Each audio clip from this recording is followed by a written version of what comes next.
All India radio के विदेश प्रसारण प्रभाग की हिंदी सेवा का ये है सोशल मीडिया कार्यक्रम। स्वीकार कीजिए नीलम मलकानिया का प्यार भरा नमस्कार। स्वागत आप सभी का। हमेशा की तरह इस एपिसोड में भी हम आपके लिए लेकर आए हैं कुछ संदेश, कुछ जानकारियां। बने रहिएगा हमारे साथ। Delhi pharmaceutical sciences and research विश्वविद्यालय के माननीय कुलपति महोदय प्रोफेसर रमेश के गोयल की जुबानी आपकी आवाज़ चाहिए, भारत भाग्य विधाता। ईश्वर ईशु अल्लाह है या नहीं ये मालूम नहीं।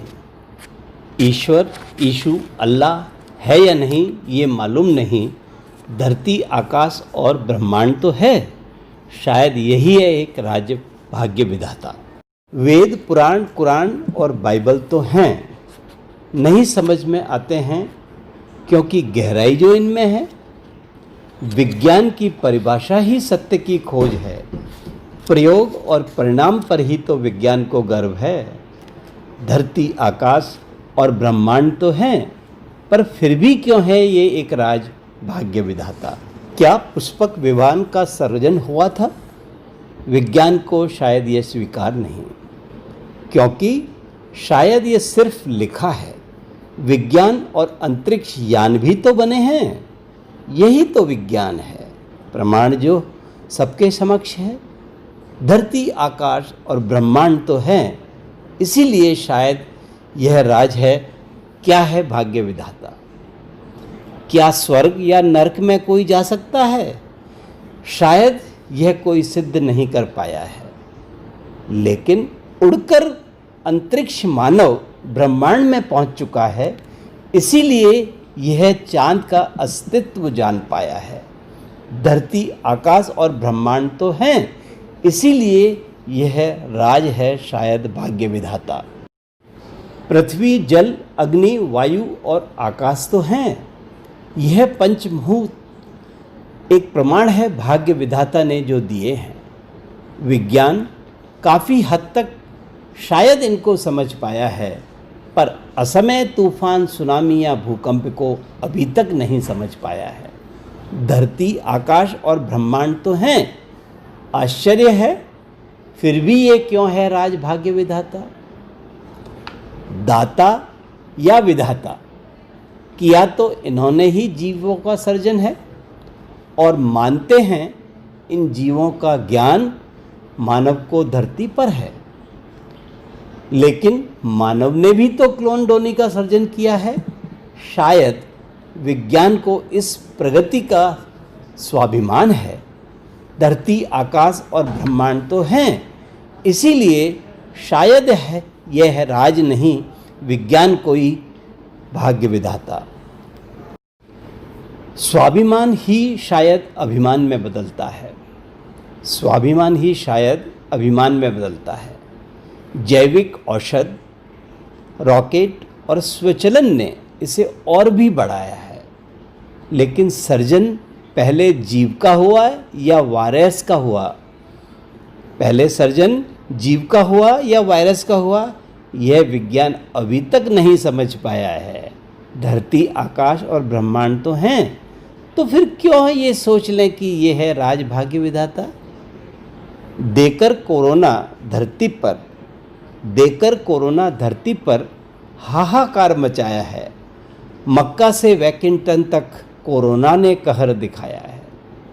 सूनी हुई जहाँ की सड़कें, धीमा हुआ जीवन रफ्तार, विमान तक भी तो रुक गए हैं। मंदिर मस्जिद चर्च देरासर स्तूप और गुरुद्वारे भी शांत हो गए हैं। धरती आकाश और ब्रह्मांड तो है, शायद अब भी है ये राज एक राज भाग्य विधाता। स्वाभिमान था हाथ मिलाने का और मांसाहार लेने का। स्वाभिमान था हाथ मिलाने का और मांसाहार लेने का, शायद ये भी एक अभिमान था। नमस्ते कहकर शाकाहार और योग करना, नमस्ते कहकर शाकाहार और योग करना, शायद यह जीवन का सार है। बैठे घर में माँ बाप बूढ़े बच्चे कोरोना से लड़ रहे हैं। बैठे घर में माँ बाप बूढ़े और बच्चे कोरोना से लड़ रहे हैं। हर दर्द की दवा होगी विज्ञान के पास, हर दर्द की दवा होगी विज्ञान के पास। उपचार है कोरोना के लिए तो अभी भी लड़ रहे हैं। धरती आकाश और ब्रह्मांड तो है, अरे अब तो मान लो यह कोई ऐतराज नहीं या राज नहीं, यह है भाग्य विधाता। हे दाता और भाग्य विधाता, हे दाता और भाग्य विधाता, भारत में तो आपको माना है। हे दाता और भाग्य विधाता, भारत में तो आपको माना है। वसुधैव कौटुंबकम की भावना से सदा इसे अपनाया है। भारत में विधाता तो कोई राज नहीं, भारत में विधाता कोई राज नहीं, भले ही विदेश इसे न जान पाया है। अरे भारत के तो राष्ट्रगान में है, जन गण मन अधिनायक जय भारत भाग्य विधाता। भारत के राष्ट्रगान में ही जन गण मन अधिनायक जय हे भारत भाग्य विधाता। धरती आकाश ब्रह्मांड तो हैं भारत के भाग्य विधाता, यही हैं भारत के भाग्य विधाता, भारत के भाग्य विधाता। धन्यवाद। अब सुनते हैं डॉक्टर पुष्पा पाल की वार्ता ब्रज संस्कृति में सावन। जेठ बैसाख की जलती हुई धरती को जब आषाढ़ सावन में मेघ आकाश में घिरकर रिमझिम रिमझिम बूंदे कर शीतल करते हैं तो सभी के मन मयूर नाच उठते हैं। काली काली घुमड़ती हुई घटाएं मानस में एक हलचल, एक गुदगुदी, एक वेदना सी भर देती हैं। एकाकी जीवन दो होने को और दो से अनेक होने की लालसा होती है। हरित वृक्षावलियां शीतल पवन से झूमती हुई जैसे अपने पास बुलाने का निमंत्रण देती हैं। एक डोर मानो सावन में ब्रज वनिताओं को खींचकर प्रकृति परिवेश में ले आती है। रस्सी में एक पटली हो या दो व्यक्तियों के लिए दो पटलियां लगाकर झूला डाला जाता है। जनजीवन अपने सुख दुख के लिए मानो झूले के पास सिमट आता है। ये झूला वर्षा ऋतु का प्रतीक बन जाता है। सावन मास में पड़ने वाला पहला त्योहार हरियाली अमावस्या और हरियाली तीज पड़ती है। हरियाली तीज बहन बेटी के घर उपहार भेजने का दिन होता है।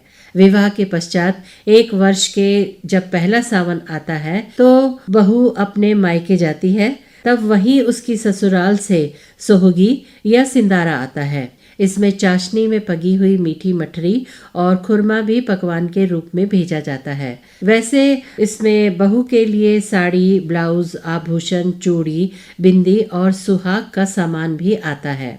ये उपहार यूं तो सदैव मायके से ससुराल चलते हैं, इसलिए सोहगी का आना एक सुखद अनुभव होता है। हरियाली अमावस्या को गांव में किसान हल और बैलों की पूजा करते हैं। वृक्षावलियां वर्षा में स्नान करके निखर जाती हैं। ब्रज में सावन में खीर का बहुत ही अत्यधिक महत्व है। हरियाली तीज पर भी खीर पूड़ी और पुए बनते हैं। सखी सहेलियां पुए और खीर पूड़ी खाती हैं तथा जी भर कर झूलती हैं। तीज पर किसी किसी अंचल में गौरी की पूजा भी होती है तथा पूरे दिन निर्जल व्रत रखने वाली सुहागिनें गौरी शंकर और गणेश की पूजा करके ही जल ग्रहण करती हैं। नाग पंचमी में द्वार के दोनों ओर गोबर के नाग बनाए जाते हैं। दही, दूध, दुर्बा, कुशा, गंध, फूल और अक्षत से इनकी पूजा की जाती है। नागों से जो बहन भाई का जो संबंध बना था वही कहानी भी इस दिन कही जाती है। नाग पंचमी ब्रज का एक विशेष त्योहार है। शुक्ल पक्ष में पंचमी को ही बंगाल और राजस्थान में भी इसे श्रद्धा और विश्वास के साथ मनाया जाता है। सावन मास की शुक्ल सप्तमी को दूर्बा सप्तमी का त्योहार होता है। दूर्बा अर्थात घास इस समय धरती पर सर्वत्र उग जाती है। इसी को तोड़कर लकड़ी के पटरे पर रखकर पूजा जाता है।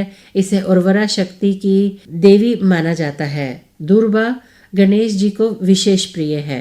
पूजा के बाद मिट्टी में जौ बोए जाते हैं और घुघा चतुर्दशी के दिन तक बड़े बड़े उग जाते हैं। इस दिन ब्रज के पकवान में फैनी का आगमन होता है। फैनी मीठी और फीकी दोनों तरह की होती है। मीठी तो यूं ही खा ली जाती है, जबकि फीकी दूध में भिगोकर खाई जाती है। ब्रज में श्रावण शुक्ल चतुर्दशी रक्षाबंधन से एक दिन पहले होती है। इसको घुघा चतुर्वेदी कहते हैं।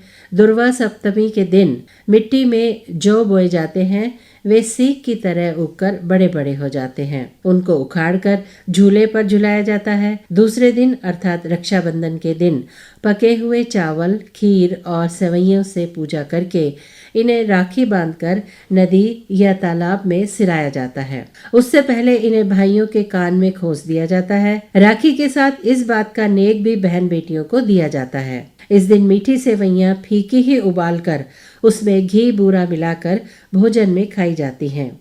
बहनें अपने भाइयों के लिए मिठाई की जगह घेवर ही ले जाती हैं। बहन भाई मिलकर इसे खाते हैं। फेनी भी दूध में अथवा सूखी ही चाशनी में पकी हुई खाती हैं। रबड़ी और खुरचन का पकवान भी रात को पूड़ी सब्जी के साथ खाया जाता है। रक्षाबंधन केवल भाई बहनों का ही त्योहार नहीं है, वो तो श्रवण कुमार की स्मृति में मनाया जाता है।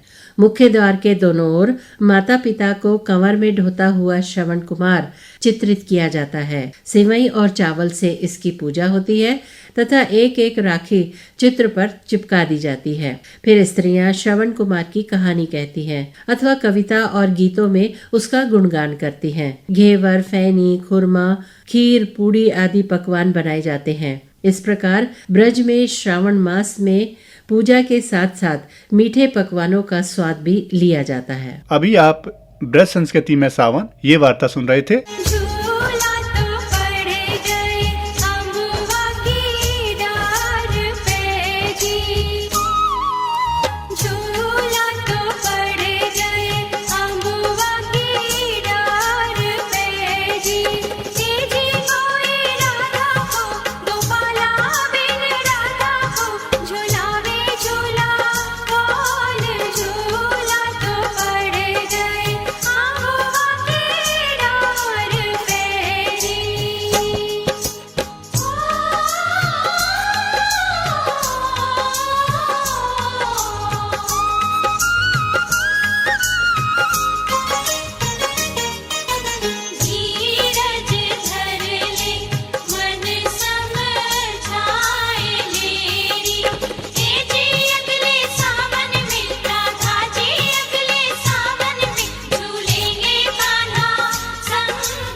ये ऑल इंडिया रेडियो की हिंदी सेवा है। अब आप नीलम मलकानिया से समाचार सुनिए। भारत में कोविड-19 से 8,17,209 लोग स्वस्थ हो चुके हैं। पिछले 24 घंटों में 34,602 लोग रोग मुक्त हुए हैं। पिछले 24 घंटों में कोरोना विषाणु संक्रमण का पता लगाने के लिए देश भर में 3,52,801 जांचें की गईं। प्रधानमंत्री नरेंद्र मोदी ने मणिपुर में जल आपूर्ति परियोजना की नींव रखी है। 3,000 करोड़ रुपए लागत वाली इस परियोजना से राज्य की महिलाओं को बहुत राहत मिलेगी। रसायन और उर्वरक मंत्री डीवी सदानंद गौड़ा के अनुसार भारत यूरिया के क्षेत्र में आत्मनिर्भर बनने के लिए अपने उर्वरक संयंत्रों पर काम कर रहा है। सरकार रामागुंडम, तालचेर, गोरखपुर, सिंदरी और बरौनी स्थित बंद उर्वरक संयंत्रों को फिर से खोल रही है। भारत ने साझी थल सीमा वाले देशों के लिए सरकारी प्राप्ति सुविधा की निविदाओं में सहभागिता के उद्देश्य से बोली लगाने के अवसर प्रतिबंधित कर दिए हैं। ये समाचार हमें विदेश प्रसारण प्रभाग की वार्ता एकांश से प्राप्त हुए।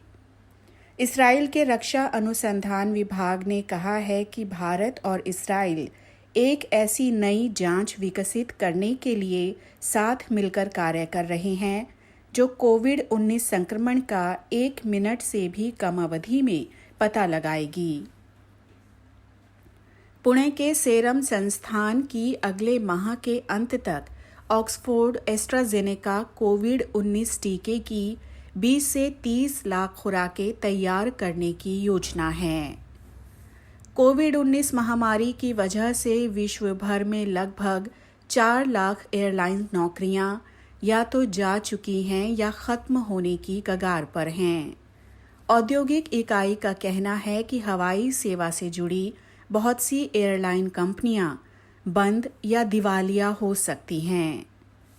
ह्यूस्टन, अमेरिका में चीनी वाणिज्य दूतावास बंद होने के बदले में चीन ने चेंगदू स्थित अमेरिकी महावाणिज्य दूतावास बंद करने का आदेश दिया है।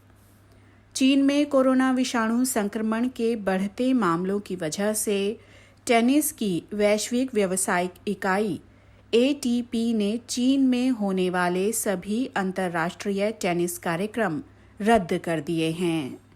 इसी के साथ ये समाचार बुलेटिन अब समाप्त होता है। आइए सुनते हैं सामयिक वार्ता। विषय है कुलभूषण जाधव मुकदमा और पाकिस्तानी पहेली। आलेख डॉक्टर अशोक बेहुरिया का है। वाचक हैं मनोज कुमार चौधरी। भारत द्वारा 12 बार आग्रह करने के बाद गत सप्ताह पाकिस्तान ने दूसरी बार कुलभूषण जाधव के लिए दूतावास पहुंच देने की अनुमति दी।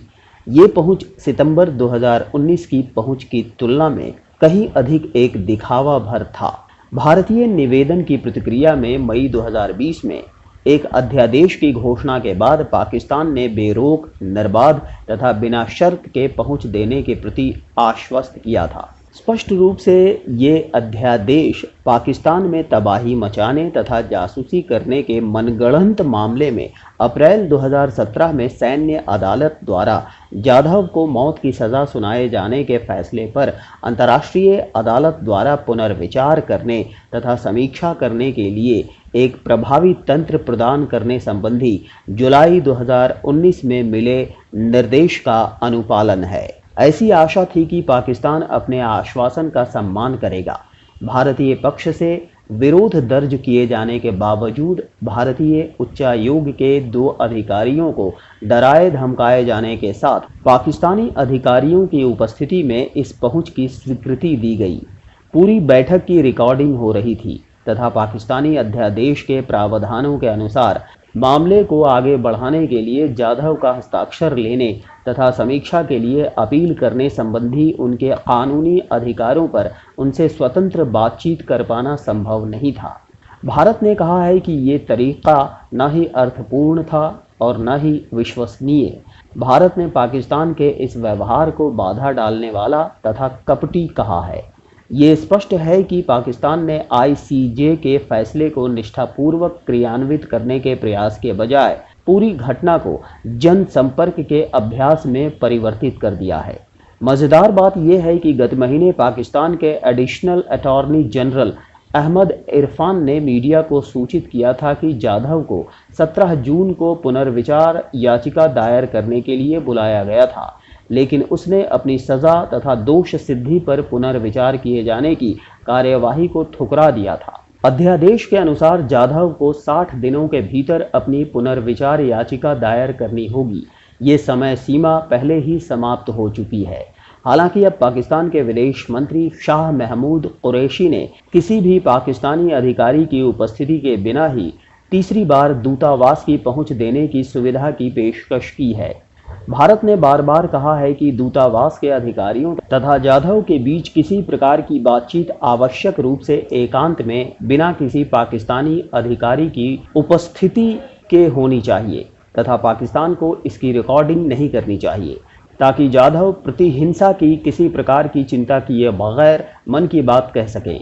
विशेष रूप से इसलिए क्योंकि वो लंबे समय से हिरासत में हैं तथा एक पुनर्विचार याचिका के लिए अपनी कथित अनिच्छा को व्यक्त करने समेत विगत में बार बार धमकाए जाने की बात वो कह सकें। ईरान से मार्च 2016 में पाकिस्तानी सुरक्षा बलों द्वारा अपहरण किए जाने के बाद एक भारतीय नागरिक जाधव 4 वर्षों से पाकिस्तान की गैर कानूनी हिरासत में बंदी हैं।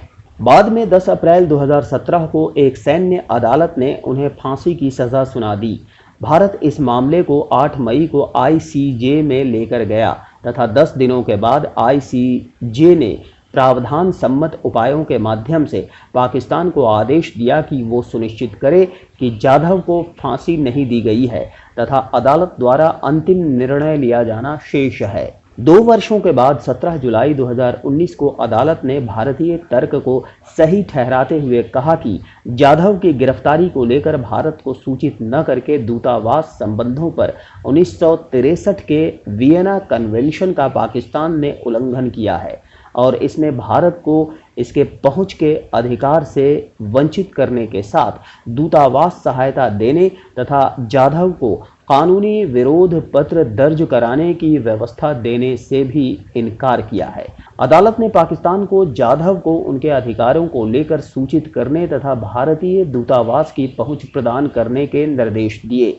इसने ये भी कहा कि भारत रेस्टिट्यूशो इन इंटेग्रम या अधिकारों के उल्लंघन की पूर्व की स्थिति की बहाली का हकदार है तथा पाकिस्तान को आरोपी की एक निष्पक्ष जांच कराने के अधिकार को स्वीकृति देने के लिए कहा। इसने पाकिस्तान को आदेश दिया कि वो जाधव की दोष सिद्धि तथा मनमाने तरीके से दी गई सजा पर प्रभावी रूप से पुनर्विचार करने तथा समीक्षा करने के लिए अपील करने संबंधी उनके अधिकारों का सम्मान करे। भारत के विदेश मंत्रालय ने कहा कि एक अंतिम उपाय के रूप में दूतावास की एक बेरोक तथा निर्बाध पहुंच और प्रासंगिक दस्तावेजों के बगैर 18 जुलाई को भारत ने एक याचिका दायर करने की कोशिश की। बहरहाल भारत के पाकिस्तानी वकील ने सूचित किया है कि जाधव के मुकदमे से संबंधित पावर ऑफ अटॉर्नी तथा सहायक दस्तावेजों के बगैर एक पुनर्विचार याचिका दायर नहीं की जा सकती है। ऐसी आशा है कि वियना कन्वेंशन को ध्यान में रखते हुए पाकिस्तान अपने अच्छे व्यवहार की वचनबद्धता का निष्ठापूर्वक पालन किए जाने संबंधी इस अवसर को नहीं गंवाएगा।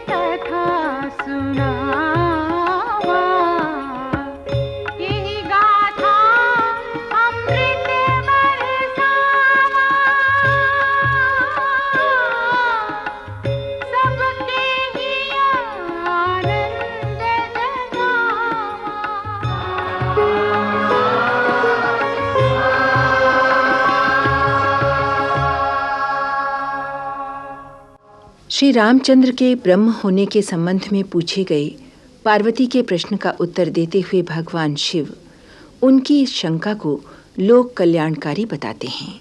जिन्होंने अपने कानों से भगवान की कथा नहीं सुनी, उनके श्रवण रंध्र सांप के बिल के समान हैं। जिन्होंने संतों के दर्शन नहीं किए, उनकी आँखें मोर पंख पर बनी आँख की नकली आकृतियों के समान हैं। जिसके हृदय में भगवत भक्ति नहीं, वो प्राणी मृतक के समान है। जिस जिह्वा से श्री राम का गुणगान नहीं हुआ, वो मेढक की जीभ के समान है। वो हृदय वज्र के समान कठोर होता है जो प्रभु चरित का गान सुनकर हर्षित नहीं होता। इन उक्तियों के साथ भगवान शिव ने पार्वती को राम कथा सुनाना आरंभ किया। गिरिराज किशोरी आदरपूर्वक श्रद्धानत हो पति के वचन सुनने लगीं।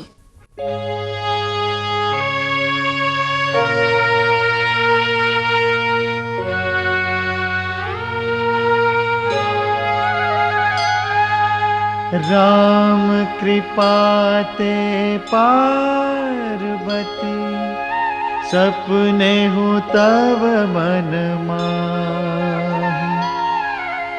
शोक मोह संदेह भ्रम, मम विचार कछु नाहि।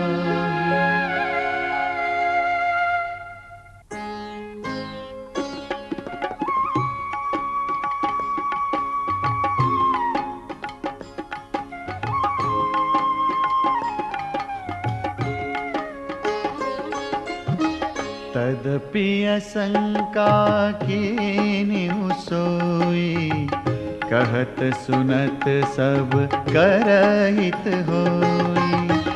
जिन हरि कथा सुनी नहीं काना, श्रवण रंध्र अहि भवन समाना।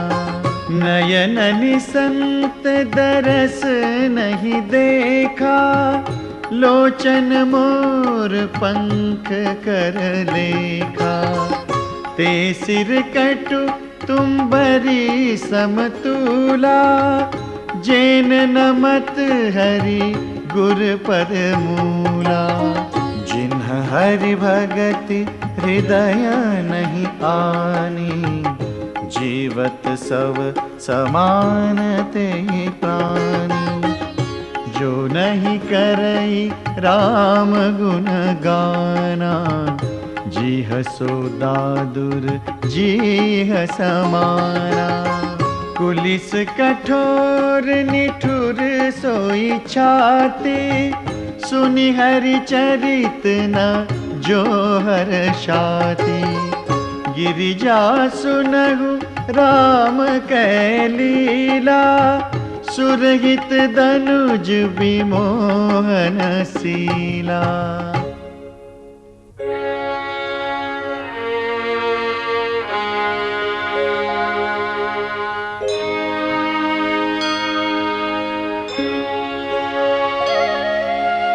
राम कथा सुरधेनु सम, सेवत सब सुख दान। सत समाज सुरलोक सब, को न सुने अस जानी।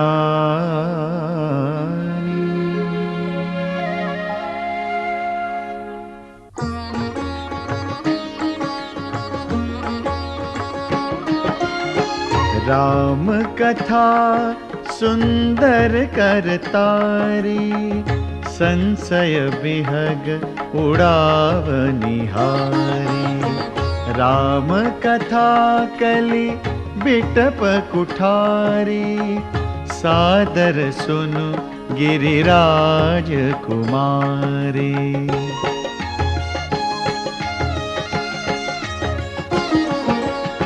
राम नाम गुण चरित सुहाए, जन्म करम अगणित श्रुति गाए। जथा अनंत राम भगवाना, तथा कथा कीरति गुण नाना। तदपि जथा श्रुत जसिमति मोरी, कही हूँ देखी प्रीति अति तोरी। उमा प्रश्न तव सहज सुहाई, सुखद संत सम्मत मोहि भाई।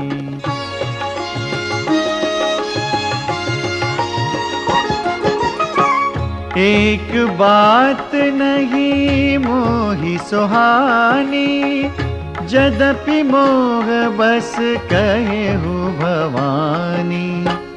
तुम जो कहा राम को आना, जेहि श्रुति गाव धरई मुनि ध्याना।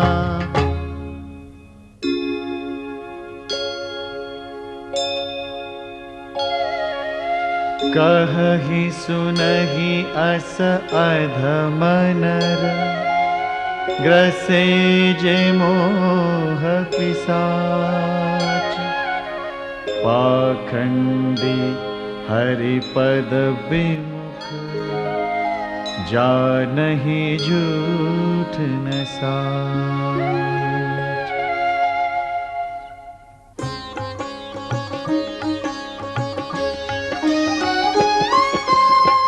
अज्ञ को विद अंध अभागी, काई विषय मुकुर मन लागी। लंपट कपटी कुटिल विसेखी, सपने हूँ संत सभा नहीं देखी।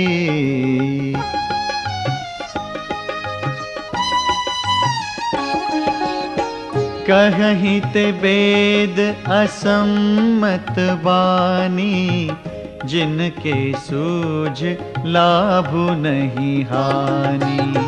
मुकुर मलिन अरुनयन विहीना, राम रूप देखहि किमि दीना। जिनके अगुण न सगुण विवेका, जल्पहि कल्पित वचन अनेका। हरि माया बस जगत भ्रमाहि, तिन्हि कहत कछु अघटित नाहि।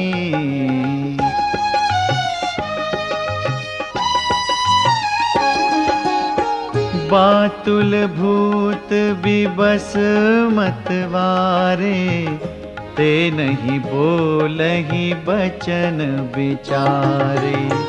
जिन कृत महामोह मद पाना, तिन कर कहा करिय नहीं काना।